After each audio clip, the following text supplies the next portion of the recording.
And now, Deborah Kobylt Live. Hi, everybody. Thanks for joining us today with Deborah Kobylt Live and my guest, Martin Cooper, who just wrote this year, Cutting the Cord. Martin has been credited as the man who invented the cell phone. Wow, is all I can say. Martin, thank you so much for joining us. And it looks like you're in outer space there. I am in outer space now, and that's where I spend my life, Deborah. It's a pleasure to be here. You have spent your life there, and because of you, we've all been able to connect to outer space. Before I do our interview with you, though, I just wanted to mention our sponsor, Carl Greer. He wrote the book, The Necktie and the Jaguar. It's a memoir to help you change your story and find fulfillment in life. If you've been stressed out, if you're struggling, this is the book to get. So thank you, Carl Greer, for sponsoring.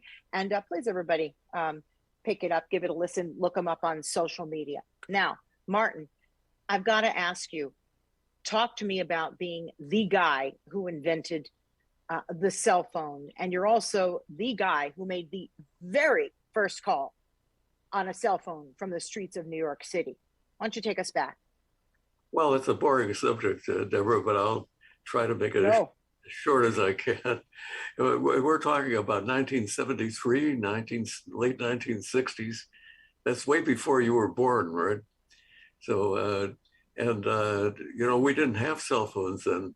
In fact, all we had were these terrible car phones where you could, only a few people in a city could have one, and it never worked. So the Bell system came out and said, well, we're going to set everybody free. We're going to let them talk wherever they are as long as they're in a car. And I was with Motorola then. We were making two-way radios where you could talk anywhere. And so Motorola, this little company, took on the biggest company in the world. And we persuaded our FCC, after a 10-year fight, that the phones should be usable everywhere, not just in cars. And that's where we are today. There are now more cell phones in the world than there are people. Did you know that? And in fact, wow. Even in the United States, there are more cell phones than people. 2/3 of the people on Earth have cell phones, and they are used in emerging countries, in places like Africa, Mexico, India. They're used by more people and for more purposes than even in countries like the US and other developed countries. Well, we're going to get into that in a little bit because, as you mentioned, and you talk about it in your book, it's a great unifier, right? The cell phone. People can look up information from their cell phone, and it doesn't matter if you're here in the US or elsewhere in many nations that are impoverished, because to your point, many people there do have the cell phone. I visited many places, and I was surprised to find people who were actually educating themselves on their cell phone. It might be an older cell phone, but they've got one, and they have you to thank for that. Well, the cell phones. I'm sorry, I didn't mean to interrupt you. Cell phones are used for many purposes here, but we've only just started. We're going to be revolutionizing healthcare, education. The whole idea of how people collaborate is changing. So it's just beginning. The cell phone industry, even though the first call was made almost 50 years ago, the cell phone was commercialized about 40 years ago. But we're just getting started in understanding the power of being able to connect people, not only with voice, but with data. And as I say, we're just going to start a bunch of revolutions. Marty, as a kid, Marconi was one of your big heroes. You idolized Marconi. Is that correct?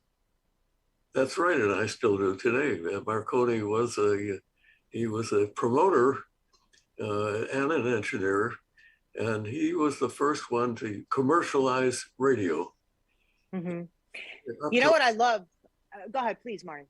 No, I keep interrupting you. I apologize. It's hard to shut me up, Deborah, once I get going. No, Marconi actually, before Marconi did it, radio was just a curiosity. And he put radios on ships. You must have seen the movie, The Titanic, where they rescued thousands of people because they had a radio operator on the ship. That was the first application of radio. I knew you were dying to know that. Well, I know it because of your book, but yeah, you're absolutely right. I mean, I'm a bit of a fan of his as well. I think he was a revolutionary way ahead of his time. And because of the work he has done, and I know that as a kid you studied him, that inspired you, right? What were you like as a kid? What did you study? And how did it all come full circle to developing the cell phone? Well, Deborah, I was a nerd. From the earliest time I can remember, I just wanted to know how everything worked. I still remember watching some kids, I was like 5 years old, using a lens to burn paper. Did you ever do that? A lens to burn paper? Yeah, you have no. Yeah, you concentrated it, and it makes a spot on the paper, and the paper starts burning. And I was just amazed. And I had to do that. So I've got a Coke bottle, and I broke it because the bottom looked like a lens. Turns out that didn't work. So, but I have been taking things apart ever since. I still do that now. So if some interesting gadget comes along, I really want to understand it. Right. But what did you do when you were working on the cell phone at Motorola, for example? Oh, well, by then it was already an inventor. Right. I started a bunch of businesses at Motorola, all in communications. And when we realized that the Bell system was not only going to make our cell phones only car phones, they also wanted a monopoly. They wanted to be the only ones to provide us with service. And that's when I decided we have to talk our government into stopping the Bell system and doing it right, having phones that we could carry with them. And I put together a team. I collected a whole bunch of technologies from all over Motorola because we were in that technology area. And in a period of 3 months, the team put together the very first phone. And I have a model here. You can see exactly what it looked like. This phone doesn't look like a cell phone. It looks like a huge brick, but it did work. This thing weighs about 2 pounds. It has a battery life of 25 minutes. That's not too bad because you couldn't hold this thing up for 25 minutes. It was so no. So wow. So I think we might even have a photo. I'm not sure if my engineer Tony has it, of you making a phone call with, I don't know if it's that phone, but a phone just like that from the streets of New York. What was that moment like, Marty? And who did you call? I love the story because I've heard you tell it before. Who did you call? I called. We were walking on the streets. I was talking to somebody who was interviewing me, just like you're doing, Deborah. And I wanted to make this real. So we were actually on the 6th Avenue in New York, and I decided this is serendipitous. I didn't plan it. I'm going to call my counterpart at Bell Laboratories. This is the guy who was in charge of the program that was going to make car telephones, Dr. Joel Engel. And I took out my address book. If that give you an idea what primitive times there were, my names and addresses were all printed on this book that I printed out on a dot matrix printer. You don't even know what that is, right? And I know what it all is because I've studied all this. I do know what it is. And by the way, I still have a book where I get a lot of my phone numbers for. Clearly, they're in my iPhone. But I do stuff old school too. So go ahead. Boy, that is old-fashioned. I can't imagine a youngster like you using a printed book. That's amazing. So I dialed Joel's number, and amazingly, he answered, not his secretary. And I said, Joel, it's Marty Cooper. He says, hi, Marty. He was not crazy about me, still not. I said, Joel, I'm calling you from a cell phone. He says, really? But a real cell phone, a handheld, personal, portable cell phone. You notice I didn't mind rubbing it in. And there was silence on the other end of the line. I suspect he was gritting his teeth. And Joel, he does not remember that call, he says, but he does not deny that I made it. What was that like for you, Marty, making that phone call to a colleague, if you will, over at Bell Labs? My uncle, who's deceased, was a patent attorney over at Bell Labs in New Jersey. So that I knew quite a bit about it. He used to come to the house. I was really, really small, and he would tell us about whatever he could, right?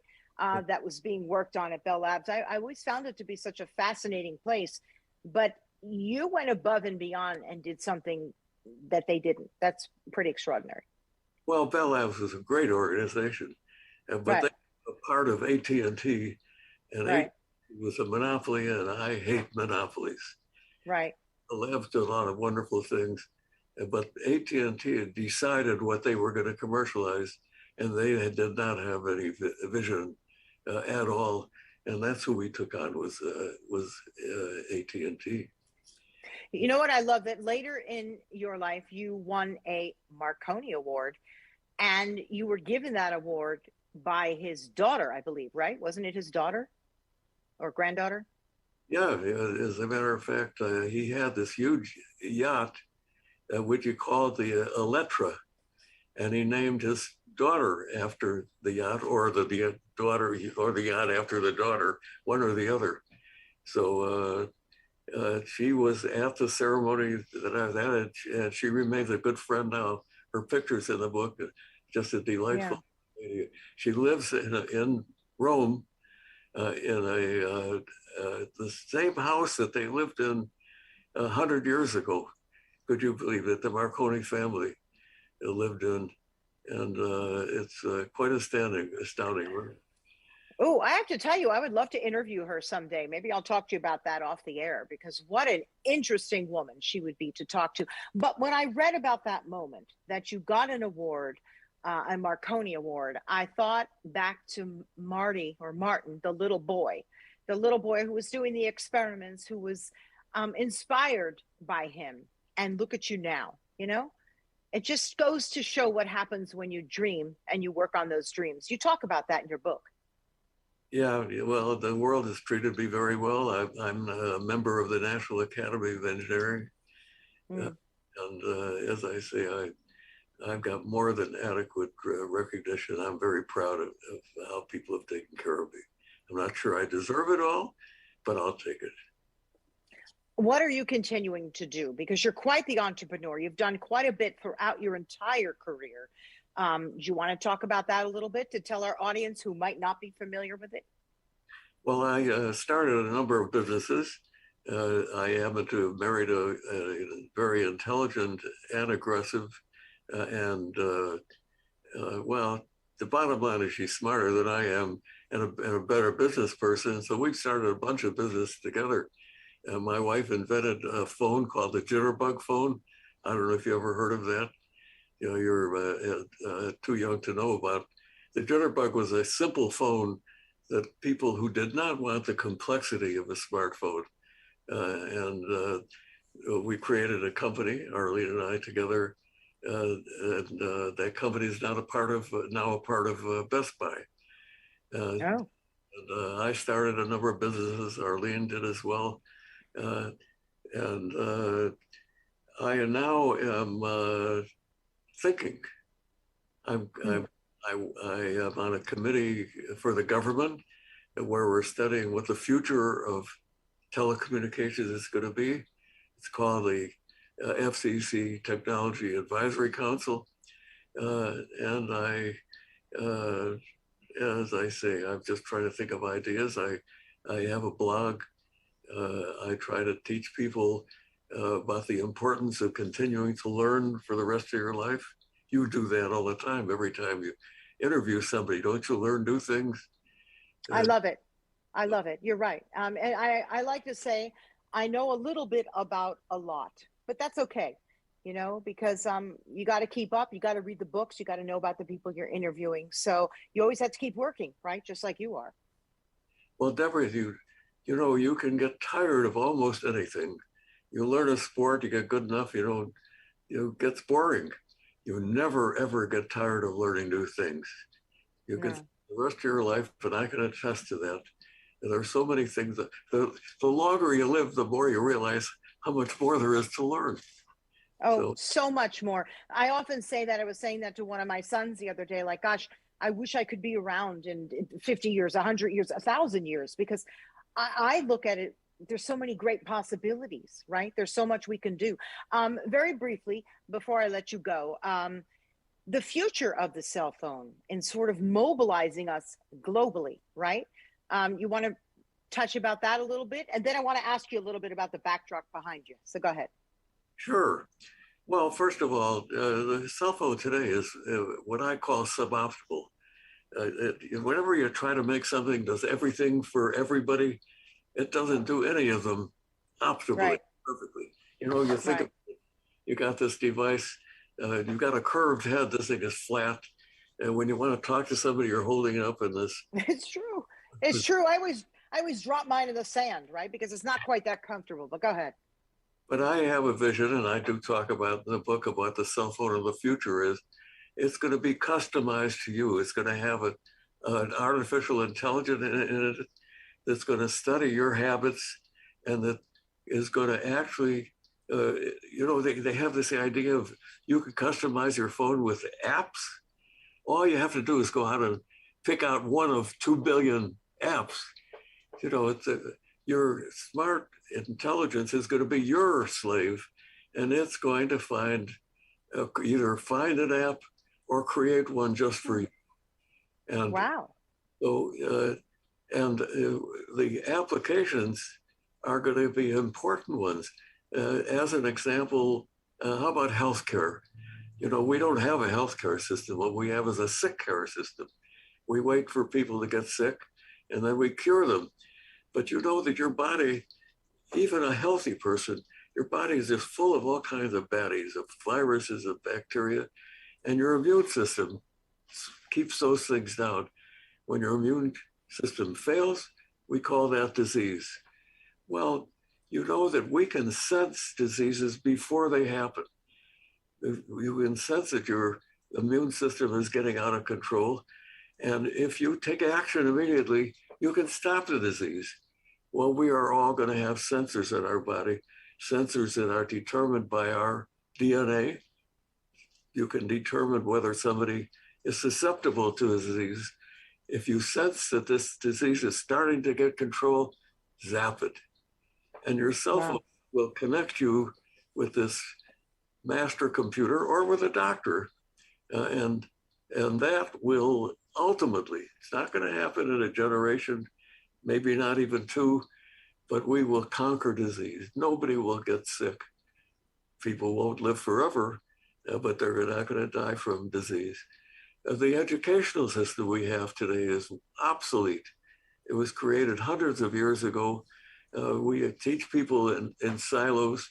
Life is not in silos. Life is solving problems using all the tools that you have. And so the ability for people to have this gadget, you already mentioned that gives you access to all the knowledge in the world, and the educational system will be teaching you how to use that. And you'll be learning things about how to relate to other people, because the information won't come from teachers. It's going to come from the World Wide Web. So between all of those things, it's going to be a much better world. Hopefully we'll solve some of the social problems as well. But if you haven't figured it out by now, Deborah, I'm an optimist. I think things have been getting better since people have started to exist, and they're going to keep getting even better. That's a great thing, Marty. Let's talk, before I let you go, about that backdrop behind you. Now, today, William Shatner, at 90 years of age, went into space. Is that a goal of yours, to get into space? Oh, you bet. We're not going to let William Shatner, who was an actor, be the first guy and the oldest guy in space. So I am negotiating now with Virgin Galactic, and they have told me that I am healthy enough to go to space, and I'm on the list. And maybe I'll give SpaceX a chance as well, but I'm really looking forward to going out into space. Oh, Martin, that is so exciting. I love hearing this. And how old are you? I'm 92. You're 92. William Shatner is a youngster of 90. Yeah. I have a feeling we're going to be seeing you get into space. And I just know that you're always thinking, always developing. And it's because you're curious, you dream, you solve problems. And you're right. That's what education is and should be all about. So, gosh, Marty, thank you so much for joining us. Please, everybody, I love this book, Cutting the Cord. You don't have to be an engineer to read it, that's for sure, because it's a very personal story and a personal account about you, Martin Cooper, and about a period in time of what it was like to develop the cell phone. Also, all the politics that was involved, right? Just in terms of corporate and political. There's a great deal in here for us to learn about. So, gosh, thank you very much. Any parting words you'd like to tell our audience? I'm just so proud that you read my book. So thank you very much. Yeah, please, people, pick it up. Cutting the Cord. Also, and I love, could you lift up that phone again before we let you go? Sure. Yeah, this is an exact replica of the very first cell phone. There were only two in existence when we did it. And by the way, I didn't tell you how primitive things were in those days. There was no internet. There were no digital cameras. Obviously, there were no cellular system. So we really, this was the ancient times. 1970. Go ahead. Oh, that's it. That's the ancient times in the 1970s. Wow, pretty incredible. We've come a long way thanks to you, Martin Cooper, author of Cutting the Cord. Thank you so much for being here. You are a delight. And yes, you are an optimist, and we need a lot more of that in this world. And thanks, everybody, for joining us on Deborah Kobylt Live. You can find our little show on YouTube, on Facebook, on IGTV, and all audio platforms, Apple. You can find us on Amazon, on iHeart, and just about anywhere that you get your podcasts. Just put in Deborah Kobylt Live and, of course, Martin Cooper, and we'll see you there. So thanks, everybody, for joining us, particularly Marty, and we'll see you next time. Bye-bye. We'll see you in